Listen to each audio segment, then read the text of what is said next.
about startups, but it's Upstart Kitchen in the heart of Milwaukee, 43rd and Fond du Lac. I'm here with Tamesha, owner of 2 food businesses, Baked Dreams and Dream Catering Company. Dream Catering Company, I love it. One more savory and one more sweet. Correct. And she's going to talk about both of these wonderful businesses that she owns, and then also we'll do a demonstration, which I think is more on the savory side, your demo. Yes, I can see it over there and it looks fabulous, by the way. I'm Wendy Baumann, president of Wisconsin Women's Business Initiative Corporation, and here we have our series, WWBIC Cooking Up Business. So Tamesha, we like to start with really the person. Who you are, maybe where you grew up, a little bit about yourself. You can bring in your family as much as you want, but who are you? Sure. So I'm Tamesha, and I'm the owner and founder of Baked Dreams and Dream Catering Co. And I've been doing this cooking thing since I was 10 years old. Wow. So I've been in the kitchen practically all my life, just doing what I absolutely love, and that's cooking for people and adding a little razzle-dazzle with it. Okay. I grew up in Browndare, Wisconsin, and that's where I went to school, and that is where I did a lot of being in the kitchen with my mom. By the time I was 12 years old, I kind of kicked my mom out the kitchen. She allowed it, and I was pretty much doing my own thing, reading cookbooks for fun and watching cooking shows for fun as a child. Wow, so really, really, really into the food part. Absolutely. Were your mom and dad good cooks? Yeah, I mean, yeah, they were amazing cooks. Okay. But and they cooked at home? That was like a center? Did you center yourself? I mean, when I grew up, I had really every single evening. My parents both worked, but every single evening dinner was together. Absolutely, you know? Yeah, that was my experience. My mom always she worked, my dad worked. They made sure that we had hot food to eat every night, and I watched my dad experiment with things. And so your dad a little bit in the cooking too? He did. He was a little bit. He wasn't, wasn't trying to do anything fancy with it, but every now and then he might be like, hey, let's try this. He was the one who did encourage me to try new foods a lot, and to not, be, we're children are picky eaters, so he was always the one that encouraged to try new things and whatnot. But my dad was that way too, because we had the rule: you have to try it, have to try it. You don't have to then eat it, but you had to try it, which I think is really good. There were many things that I was exposed to. Right. Yeah, absolutely, absolutely, and that was life growing up as a child, and then 10 years old is itty bitty. You have kids now that are 10 years old. I do. And a 10-year-old is itty bitty. And so what were you making at 10 years old? So the very first thing that I successfully cooked was white rice. Okay. And that's great. Most people don't know how to cook rice. I have learned that a lot of people don't know how to cook rice. But by the time I was 12, I was making Thanksgiving dinner by myself. So it was really just great. I love it. Absolutely loving. I mean, absolutely loving cooking. Like I couldn't say that enough. It is literally a passion and something that I have been just totally into my whole life. I was the one, cooking for all of my friends in high school and all of that stuff. So it was something that, I didn't know. I wanted to make it a career. So when did you feel that you wanted to make a career? I mean, again, you're a little kid, maybe in grade school, high school. Maybe around like 16, 17. Okay. So in high school and thinking like, this could maybe be a career for me. Yeah, and originally my mom was against it. She's like, there's no career in culinary, and she wanted me to go off into, the medical field, and I entertained that, of course, because I'm like, well, yeah, maybe this isn't going to be a field that's going to, make money or, but I couldn't shake, the culinary. Couldn't shake it. So I'm glad that I went with my heart and my dream of what I actually wanted to do. Beautiful. Yeah. Did you go into a little schooling around cooking then? I did not. Okay, so all self-taught. All self-taught, self-learned, experiential learning. Yeah, absolutely. It was, I wanted to go to culinary school, but I found a lot of fun just practicing at home, making things up, and then obviously, watching professionals. Yes. Because one thing about it that people who are professionally trained, I mean, they're on their game and can't take that away from them at all. So watching those professionals and learning from them, that helps a lot when you're self-taught. Yeah. I'm self-taught. I think I've taken one cooking class, and I feel like I really know how to cook well. Yeah. But a lot of that is watching some of those shows, watching some of the things around it, and now Google. Yeah. Okay, wait, how do I sear that exactly? What's the tip? And you can Google it and look at many things like that. So you're in high school, you're thinking like this could be a career, but career is very different than owning your own business. Correct. So when did you get the entrepreneurship bug, or that I maybe will own a business?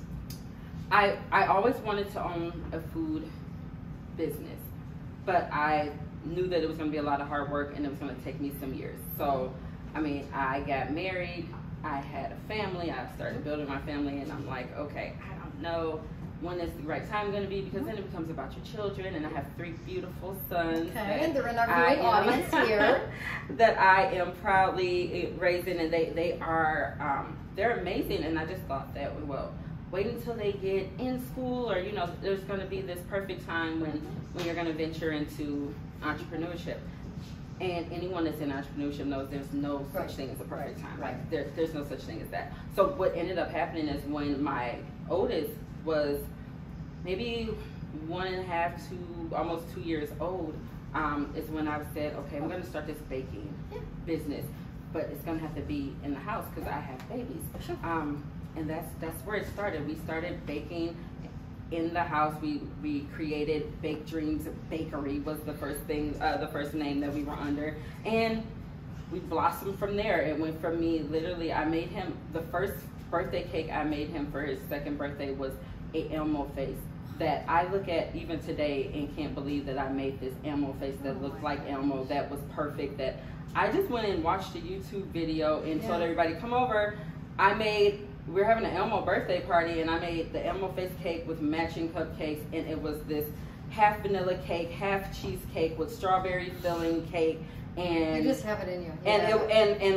And we did Elmo and I was like, okay, now this is what we're doing. I had no clue what I was doing, business-wise. Not a clue. When I say not a clue, I don't say that lightly. I didn't have a clue. I didn't know anything about pricing. I didn't know anything about how to scale anything. I was just, my mother funded all of my ingredients until I was even able to do it myself, because I was a stay-at-home mom. So when I say I didn't know, she was the bank. Well, family and friends are often the first banks for entrepreneurs. She came with 25-pound bags of flour and sugar and all of the other things that I figured out that I think I need these things. I don't know. And who do you sell it to? Who were you starting to sell it to? Family and friends. So family and friends again. Yeah. Okay. Family and friends. Yeah. And it wasn't many of them. Okay. Yeah. So it began slowly. Very slow. Yes. And then? So in the midst of this, I now have my 2nd son, Xavier, and Xavier was born with a rare heart condition.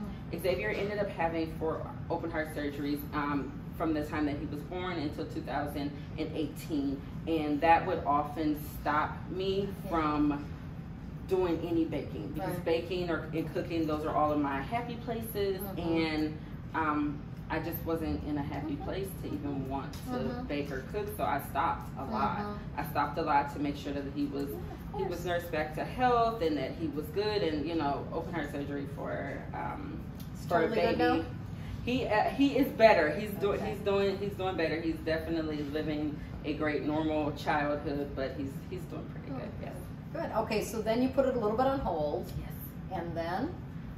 So when did it start really ramping up? It really started ramping up in 2016. Okay. So it kind of goes like full circle story.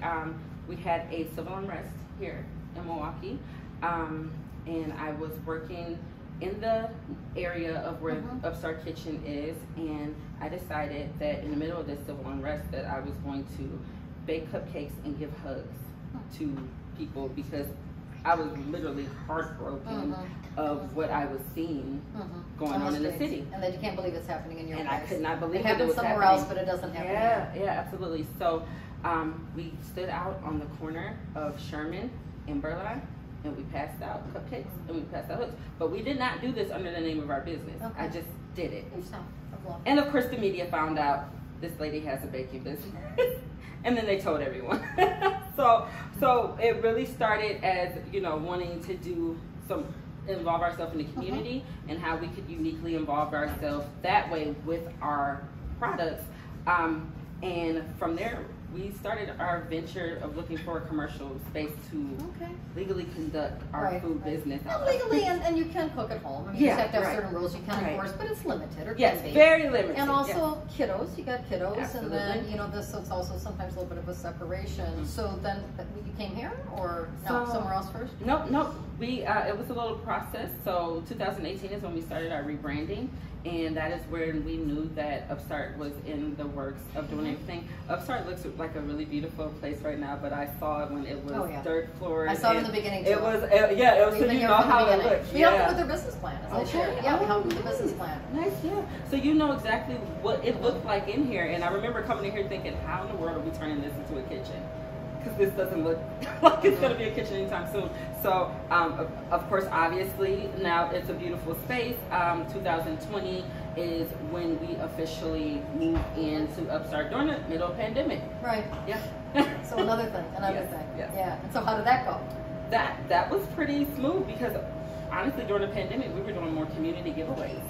We weren't necessarily, we were doing things out of our home because, of course, everyone was at home, and we did some, some sales here and there. But then we started like, okay, well, what can we do that we can like involve ourselves in? There was a lot of things going on in the media, and we jumped out there and we were able to utilize the kitchen to produce those products, to give out to the community, to do that work. So once we got fully transitioned in, I don't cook at home ever. Actually, almost hate cooking in my house now because I'm here almost all the time. So yeah. How many clients do you have, would you say? Ooh, or does it really vary? We have, I don't have an actual number. We have, I could say when I look in our email database, and most of those are our clients, there's over 500 there. So, and that's a mixture of, the sweet and the savory. The sweet and the savory. We do have a lot of corporate clients for our, for the catering component of it. So that was a beautiful thing when we added on the catering piece, which wasn't until 2022. But yeah, this has been 11 years though. So we have a lot of, we've grown together as a community. Like we have an audience of people who've literally watched us grow from nothing to a lot of something, and those customers, we have customers that have been here from the very beginning, and then we have new ones that come in every day. Yeah, and hopefully this will get a few new customers too. Do you have employees? Yeah, so we have a couple of employees that we actually are now hiring as well too. Wonderful. So we're looking so for growing. We're growing at an exciting, rapid pace. So it's great. And you said that in the beginning that you really didn't know per se a lot of things. You knew baking. You had the art for it and you had the science for it. So what about the business part? Who helped you with a little bit of that? Did you have a business plan? Did you need financing to start the business? Talk about that a little bit. So the business part, that's something that people shy away from a lot when it comes to food. They usually focus on the fact that I know how to cook really good, I know how to bake really good, and a lot of people told me that they would buy it, so that's kind of where they stop. I learned very quickly that you will not be successful in the food business at all if you don't have the business components of it figured out. So what did I do? I did honestly, I heard of a lot of the classes that were happening at WWBIC and being able to take advantage of them. Now at this point I was working full time, so I'm working full time for a company, and I am taking advantage of any of the classes that I can that are happening after work. I did have a mentor who is successful in the food business and was able to give me a lot of gems and pointers, and also facilitated some of the classes within WWBIC as well that I was able to hear. So as much as I could, I just, who I can get this knowledge from, and then doing a lot of research, and it was, you get a little piece here, a little piece there, a little piece there, and you start to combine them together. And now, one of the most beneficial was the Start, Run, Grow program, where I did complete my 32-page of charts and graphs and projections, business plan that really just, boost the confidence. It is a good series. People really love that series. Gosh, that's sort of WWBIC's classic right now business planning series, and people really do like it. That was amazing. That was great. That really just kind of shaped and helped me think about where do I want the business to go. And then we're currently in Scale Up as well. Excellent, excellent. So that Scale Up is an initiative of the Greater Milwaukee Committee, WWBIC, and the African American Chamber. And so really about taking businesses who want to scale. Not everybody wants to. Someone's very happy with a home-based business or a smaller operation. But for those that want, we want to try to provide every resource we can to allow that to happen. It's great. I always say there's a lot of resources here in Milwaukee. You just have to take advantage of them. Good. Okay. There's a lot of them. I like it. So let's cook. All right. Okay. Let's do it. We are back now with WWBIC Cooking Up Business, and we have an extra guest on this cooking show. I pulled her in, Tamari, and Tamari is the Communications and Administrative Lead at Upstart Kitchen. So tell us a little bit about you, your role, and do a commercial on Upstart Kitchen for all those who are watching. Yes, so hi, I'm Amari Malone. I do Communications and Administration Assist here at Upstart Kitchen. And at Upstart, we want to create an environment for food service entrepreneurs to help them grow from just beginning all the way into their brick and mortar. And Tamesha is one of those people who've been with us for a while. She's one of our high-ranking entrepreneurs. We really appreciate her here at Upstart. And she's one of those people that we have been with since the beginning and that we would love to see grow out of our space into our own space and to come back and add to our community of entrepreneurs that we are creating. Oh, that's so beautiful. Yes. I just love this. Thank you. So to contact, someone goes, wait a minute, I don't even know about Upstart Kitchen. Who do I contact? What's email or contact? Yes, so please visit our website at upstartkitchen.org and click on the tab Join Us, fill out our pre-app, and sign up for a virtual kitchen tour. You'll get to meet me and see our space virtually, and I will help you through your entire onboarding process, from getting licensed, to coming down and becoming a member, to even getting started with your business if you just have an idea on a food service business. So go to our website, upstartkitchen.org, and fill out our pre-app to join the kitchen and sign up for our virtual kitchen tour. Excellent. Thank you for joining us. I put her on the spot, but she was great. Thank you. Thank you very much. Take care. All right. Okay, so now we're cooking. This looks beautiful. You set this up so well. Yeah. So tell us what the end result is, and then we'll talk about the ingredients, and you can go. Okay. Are we recording now? Yeah. Oh, okay. Okay, let's do that again. Sorry. Okay, this looks fabulous. So tell us what you're making, what the end game is, and then let's talk about the ingredients, and let's do it. Sure. Okay. So today we're going to be making a seafood Alfredo, fettuccine Alfredo pasta, and these are a lot of the ingredients that are going to be, or all of the ingredients going to be in there. So we kind of break it up a little bit. So we do have some salmon. We have some. The shrimp look beautiful. These are, I know they look like they're cooked, but these are actually raw. Okay. So these are Argentinian red shrimp. I know exactly raw. those. I know yes, exactly so, those shrimp. That's so why I said they look beautiful. Yeah, I know my yeah. shrimp. And a lot of people will cook with cooked shrimp. Don't cook with cooked shrimp. Get the raw shrimp. It's gonna come out much better. Trust me. But we're also going to be using some mushrooms. These are shiitake, lions, and portobello mushrooms all together. High-end mushrooms. You're using high-end mushrooms. Yes. A lot of flavor. Absolutely. We're going to do some seasoning, some seafood seasoning, of course, black pepper, some shallots, some crushed red pepper, some roasted garlic, and some Parmesan cheese. So we're going to just go over how to make the sauce. Sure. What all is going to go into that sauce, and then we'll get our final product here. So it's always easier to make sure everything is prepped ahead of time before you start cooking. That way you're not all over the place, and you don't have a big mess at the end of the day. So, And you don't forget something. And you don't forget something. Because, yeah. you know, once in a blue moon, it's, oh my, like just the other day, I made a sauce and I forgot to put the bourbon in it. And so last minute, I already had blended it. I had to take it out of the blender, put it back in the pot, put the bourbon in to burn it You off. wouldn't believe how many times I do this all the time, that I forget to put something in there when I'm rushing. For example, our cheesecakes, which are one of our top sellers for baked dreams. I forgot to put eggs in the cheesecake one time. Eggs, main ingredient. Forgot to put the eggs in there.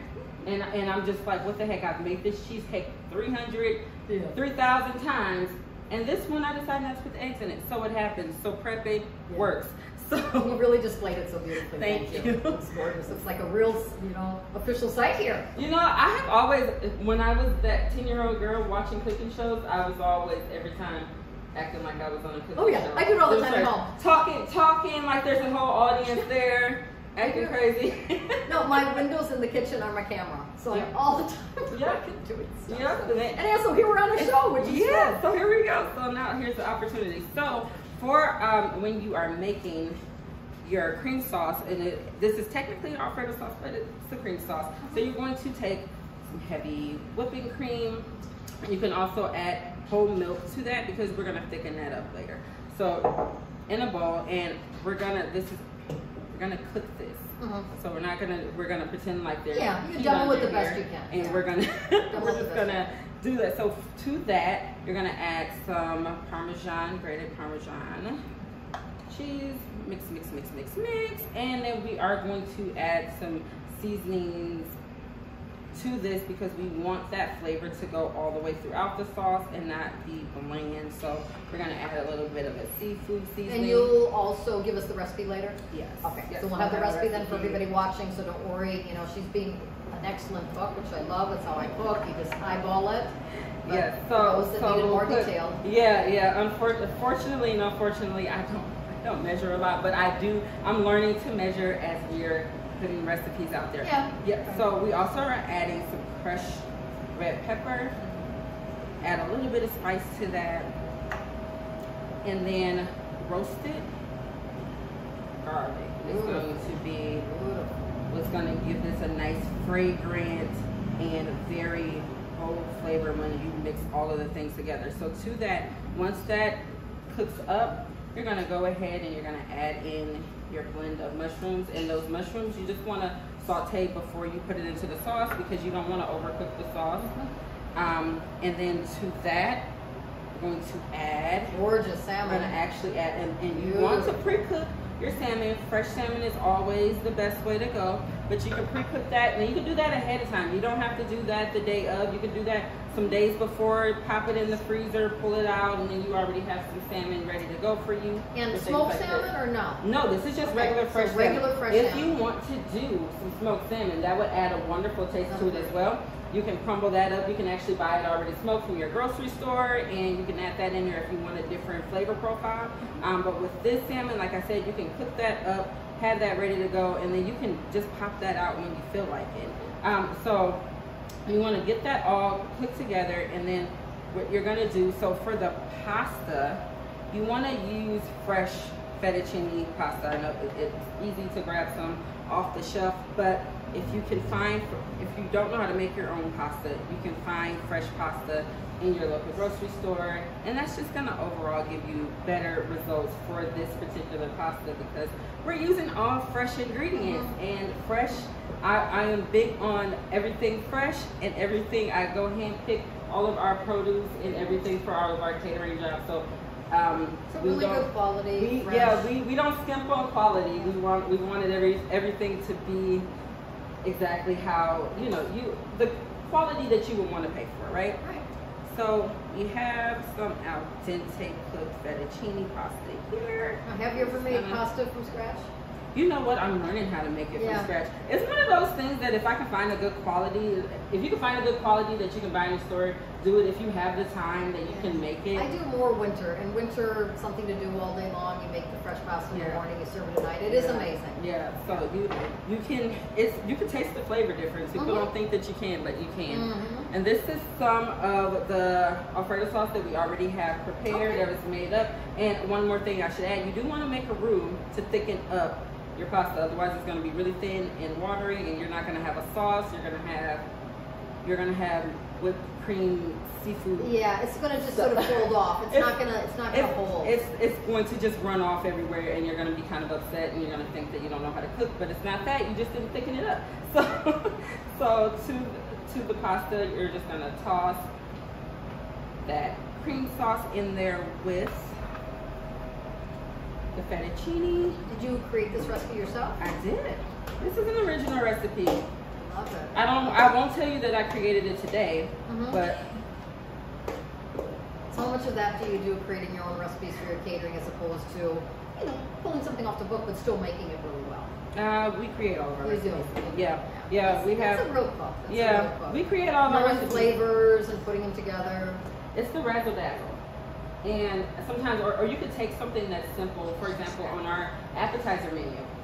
Something as simple as meatballs. Everyone loves meatballs, but we do a hand-rolled Thai chili meatball that is our recipe. They're from scratch, so we don't use like the frozen meatballs and add sauce to them. We actually, created recipes for each of our appetizers, for each of our things that are true to us. So the flavor that you're going to get is going to be unique, and I always say your guests are going to leave happy. I have gone to break down setups for catering jobs and gotten hugs from guests that I had never met a day in my life, and they're like, "Did you make this food?" And they hug me, and I love it. So, so you really got something going there, yeah. So you're gonna toss all that up, and we're gonna just talk about what plating looks like. So Good plating, always use a white plate. White plates always make everything look good. So if you got a white plate, you can just go ahead and get that. So we're gonna pretend like everything is in this pasta.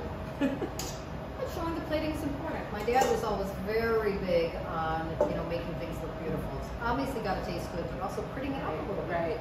So, and then the other thing you notice, I did not put the shrimp inside of the sauce because we didn't want it to overcook. So you're just going to saute your shrimp separately, and they're actually going to just go right on top of the pasta, so that shrimp still, it has this, it's the star of the show, but you also let everything else do the star of the show as well. So you plate that up, and at the end of the day, this is what it is going to look like here. Fabulous. It really looks fabulous.